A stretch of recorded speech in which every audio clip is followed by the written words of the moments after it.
Bye bye Bangladesh. আসসালামু আলাইকুম। আমি দেখেন একটা লাউঞ্জে আসছি। এটা হচ্ছে বিমান বাংলাদেশ এয়ারলাইন্সের একটা লাউঞ্জ। এখানে এসে খাওয়া দাওয়া করতেছিলাম। আমার খাওয়া দাওয়া অলমোস্ট শেষ। আমি জোহার জন্য একটু স্যুপ নিয়েছিলাম যে দেখি ওকে একটু স্যুপ খাওয়াতে পারি কিনা। আমি অনেক কিছুই খেয়েছি কিন্তু ও কিছুই খায়নি। ওর জন্য একটু স্যুপ নিয়েছি কিন্তু ও স্যুপ খেলো না। পরে আর কি করব, চলে আসলাম প্লেনের মধ্যে। এর আগে আমি কখনো প্লেনে উঠিনি, তো এই জন্য সব কিছু নিয়ম কারণে একটু নার্ভাস লাগতেছিল। আমি প্রথমে লাউন্সে গিয়ে ভাবছি এইগুলা বুঝি টাকা দিয়ে কিনে খেতে হবে। পরে দেখি সবাই নিজের মতো করে নিয়ে নিয়ে খাচ্ছে। পরে বুঝলাম যে না, আসলে এখানে ফ্রি, টাকা দেওয়া লাগবে না, যার যার মতো শেষে নিয়ে খাবেন। যেহেতু ওই যে বিমান বাংলাদেশ এয়ারলাইন্সেরই লাউঞ্জ এটা, সেহেতু আগে থেকেই সব সিস্টেম করা। জোহা খুব খুশি, ইয়ারফোন কানে দিয়ে সে বিন্দাস গান শুনতেছে।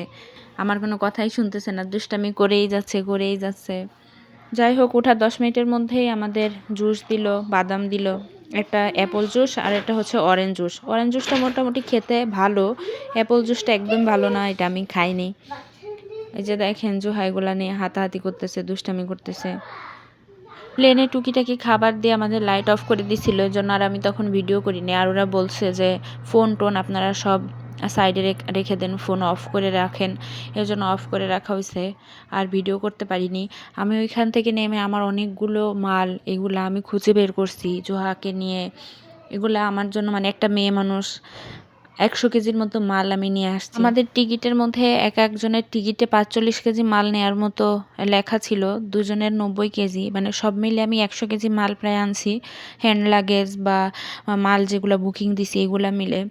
তো এইগুলা আমি খুঁজে বের করে তারপরে ট্রলিতে উঠাইছি। সৌদিতে আসার পরে যে যখন আমি প্লেন থেকে নামলাম, তখন আমার ফোনে কোনো নেটওয়ার্ক ছিল না। বারবার ক্লিনাররা এসে বলতেছে আপু হেল্প করবো কিনা, বা লাগেজগুলো ওদিকে নিয়ে যাব কিনা এয়ারপোর্টের বাহিরে।